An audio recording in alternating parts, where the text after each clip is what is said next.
லாட்டரிங்கிறாங்க. திரு உதயநிதி அவர்கள் சொல்லணும், ஏன் 900 கோடி ரூபாய் லாட்டரி நிறுவனம் வாங்கினாங்க திமுக? பதில் சொல்லட்டும். பதில் சொல்லுங்க. தைரியம் இருந்தா லாட்டரி நிறுவனம் இருந்து 900 கோடி ரூபாய் திரு மு.க. ஸ்டாலின் அவர்கள் ஏன் வாங்கினார்கள்? தைரியம் இருந்தா சொல்லுங்க. அப்ப சொல்லுங்க. நான் எந்த தொழிலையும் இல்ல, எந்த நிறுவனம் நடத்தல. தைரியம் இருந்தா ஏன் நடத்துறாங்கன்னு சொல்லுங்க. அதுக்கப்புறம் பதில் சொல்லலாம். மாண்புமிகு எதிர்க்கட்சி தலைவர். மாண்புமிகு பேரவைத் தலைவர் அவர்களே, நம்முடைய அமைச்சர் அவர்கள் திமுக ஏன் லாட்டரி நடத்துகின்ற நிறுவனத்திடம் என்று ஃபண்ட் வாங்கினாங்க அப்படின்னு கேட்கிறாரு. அது கொடுத்தது அவருடைய மாமனார் தான். அவருடைய மாமனார்கிட்ட கேட்டு அந்த விளக்கத்தை அவர் பெற்றுக்கொள்ள வேண்டும். அது அவரும் உங்க அப்பாவுக்கு மட்டும்தான் தெரியும். உங்க அப்பா கிட்ட தான் கேட்கணும். எனக்கு தெரியாது. அப்பாவை இங்க காணோம். வீட்டுக்கு போய் உங்க அப்பாட்ட கேளுங்க. உங்க அப்பா கரெக்டா சொல்லுவாரு. ஏன் வாங்கினாரு உங்க அப்பா சொல்லுவாரு.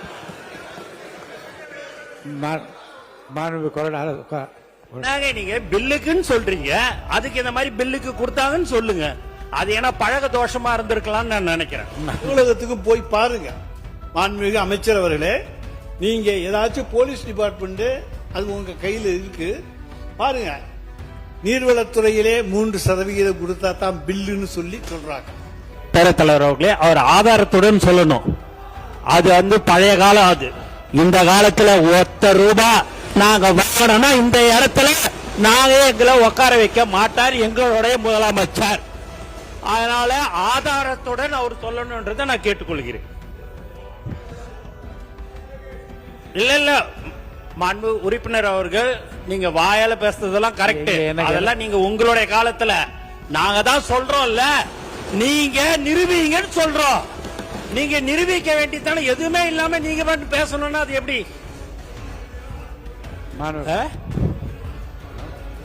யாரு போட்டிருக்கிறா? எல்லாரும் போடுறாங்க அப்படின்னாங்கன்னா நீங்க அதை அது ஆதாரத்துடன் நீங்க இருக்குதுன்னா நீங்க நிரூபிங்கன்னு தான் சொல்றோம். நீங்க எதுவுமே நீங்க பில்லுக்குன்னு சொல்றீங்க, அதுக்கு இந்த மாதிரி பில்லுக்கு கொடுத்தாங்கன்னு சொல்லுங்க. அது ஏன்னா பழக தோஷமா இருந்திருக்கலாம்னு நான் நினைக்கிறேன். உறுப்பினர் சோசியல் மீடியாவில் வர்றதை பத்தின்னு சொன்னாங்க.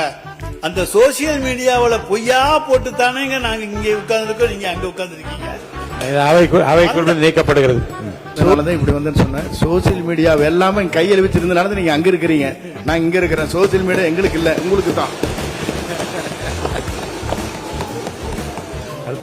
சப்ஜெக்டுக்குள்ள வாங்க. அதாவது அனைத்து கட்சி கூட்டத்தை கூட்ட என்ன பயம்னு கேட்கிறார். 3 வருடங்களாக யாரை பார்த்தும் பயப்படாத எங்களுடைய தலைவர் இதுவரை எந்த பயமும் யாரை பார்த்தும் எந்த விதத்திலும் பயந்தது கிடையாது. 3 வருடமா நீங்களும் அதான் பார்த்துட்டு இருக்கீங்க. யாரை பார்த்தும் பயம் இல்லை. ஒரே ஒரு விஷயத்தை சொல்லிக்கிறோம்.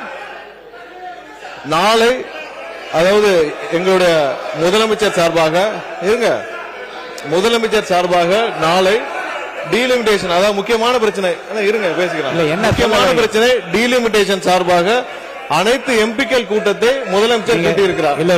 அனைத்து எம்பிக்கள் பிரச்சனை குறித்து நாளை டீலிமிட்டேஷன் சார்பாக, தமிழக உரிமைக்காக முக்கியமான பிரச்சனை சார்பாக நாளை முதலமைச்சர் அனைத்து எம்பிக்கள் கூட்டத்தை கூட்டியிருக்கிறார்.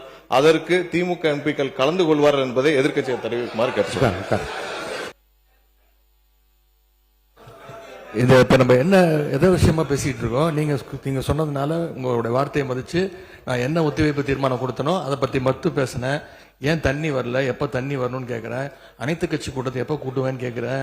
பயிர்க்கடன் தள்ளுபடி எப்ப பண்ணுவீங்கன்னு கேட்கிறேன். அதுக்கு சம்பந்தமே இல்லாம நம்முடைய அமைச்சர் அவர்கள் வேற ஏதோ திசை திருப்ப பாக்குறாரு. இல்ல மாண்புமிகு சட்டத்துறை அமைச்சர் ஸ்ட்ரைட்டா அவர் சொல்ல விரும்புவது என்ன என்றால், அனைத்து கட்சி கூட்டம்னு சொல்றீங்க, நாடாளுமன்ற உறுப்பினர்லாம் கூட்டி இருக்காங்க, அதுக்கு நீங்களாம் வரணும்னு கேட்கிறாரு. ஏன் சம்பந்தம்? அதாவது என்னன்னா முறை இல்ல இருங்க இருங்க இருங்க இருங்க இருங்க இருங்க மாண்புமிகு பள்ளிக்கல்வி சொல்லுங்க, பதில் சொல்லுங்க.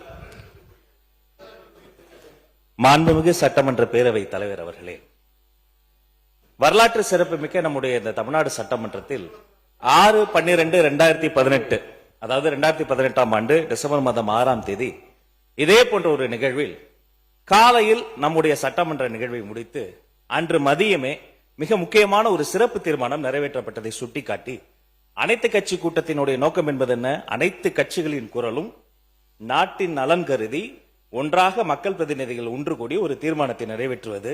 இங்கேயே அனைத்து கட்சியினுடைய பிரதிநிதிகளும் இருக்கிறார்கள். எப்படி 2018 அப்படி ஒரு தீர்மானம் நிறைவேற்றணுமோ அதே போல இப்போதும் கலந்து பேசி ஒரு சிறப்பு தீர்மானம் கூட நிறைவேற்றலாம். அது மட்டுமல்ல, அனைத்து கட்சி கூட்டம் எப்படி தமிழ்நாட்டு நலன் கருதி, தமிழர் நலன் கருதி, விவசாய பெருமக்கள் நலன் கருதி கூட்ட வேண்டும் என்று எதிர்க்கட்சி தோழர்கள் சொல்கிறார்களோ அதே தமிழ்நாட்டு நலன் கருதி, தமிழர் நலன் கருதி தான் நாளைய தினம் மாண்புமிகு முதலமைச்சர் ஒரு அனைத்து கட்சி கூட்டத்தை கூட்டியிருக்கிறார். இது சட்டமன்ற உறுப்பினர்களுக்கு, அது நாடாளுமன்ற உறுப்பினர்களுக்கு, அதே நாட்டு மக்கள் நலன் கருதி அவர்களும் வரணும். வருகிறவர்கள் இருகரம் கூப்பி வரவேற்கிறோம். இதைதான் நாங்கள் சுட்டிக்காட்டுகிறோம் என்பதை மாண்புமிகு உறுப்பினர்கள் மூலமாக தெரியப்படுத்தும். எதிர்க்கட்சி தலைவரை பார்த்து ஒரே ஒரு கேள்வி கேட்கிறேன், அதுக்கான விளக்கத்தை இங்க பதிவு செய்யணும். என்ன கொஞ்சம் பேச விடுங்க. ஏன்னா எதிர்க்கட்சி தலைவர் கேட்டதுக்கு ஒரு பதில் மட்டும் நான் கேட்கணும். அவர்கிட்ட ஒரே ஒரு கேள்வி கேட்டுக்கிறேன். திரு மு.க. ஸ்டாலின் அவர்களின் தலைமையில் நடைபெற்ற திமுக ஆட்சியில் கர்நாடக அரசு மேகதாது அணை கட்டுவதற்கான திட்ட அறிக்கையை கர்நாடக அரசு தயார் செய்த நிலையில் அதை எதிர்த்து உச்ச நீதிமன்றத்தில் தமிழ்நாடு அரசு மனு தாக்கல் செய்தது. அந்த மனுவை உச்ச நீதிமன்றம் 13/11/2025 அன்று தள்ளுபடி செய்தது.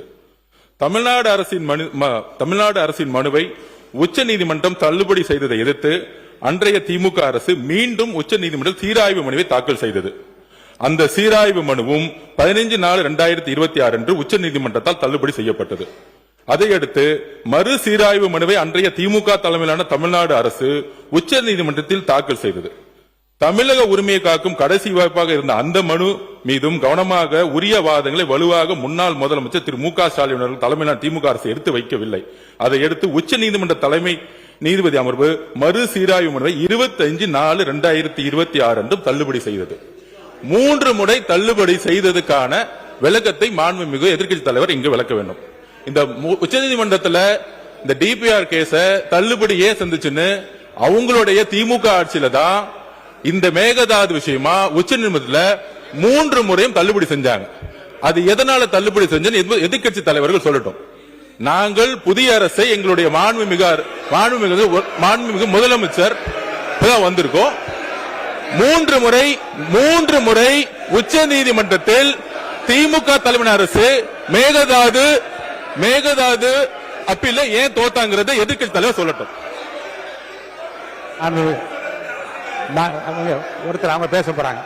மாண்புமிகு உறுப்பினர் உட்காருங்க, அவங்க பேசிட்டாங்க. யாராவது ஒருத்தர் பேசுங்க.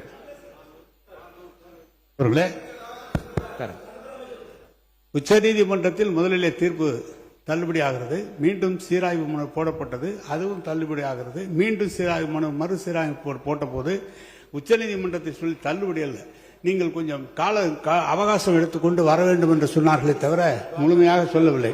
ஒன்று. இரண்டாவது, மாண்பு அமைச்சர் பெருமக்கள் முதலமைச்சரை புகழ்ந்து பேசுவது என்பது இயல்பு. அவர் பேசட்டும், அதெல்லாம் உண்டு, எந்த விதமான மாறுபாடான கருத்து அல்ல. அவர் 3 ஆண்டு காலம் யாரையும் கண்டு பயப்பட வேண்டும் என்று சொல்லி முதலமைச்சரை குளிர்ப்பது இல்லை. அதை இங்கேருந்து ஒருத்தர் மாற்றி பேசி நீங்க யாரை பாராட்டுன்னு நினைக்கிறீங்களோ அது சண்டை வளர்க்கறதா இருக்கு. நீங்க நல்லபடியா அந்த மேகதாது பிரச்சனையில் நம்முடைய ஒற்றுமையை பற்றி பேசுகிற போது இது போல் கருத்து மாறுபாடு தேவையில்லை என்பது என்னுடைய கருத்து. எனவே கழக அரசு நமது தளபதி முன்னாள் முதலமைச்சர் அவர்கள் மேகதாதை பற்றி ஒரு நாள் கூட தாமதம் செய்யாமல் அடுத்த நடவடிக்கைகள் எடுத்திருக்கிறார் என்பதுதான்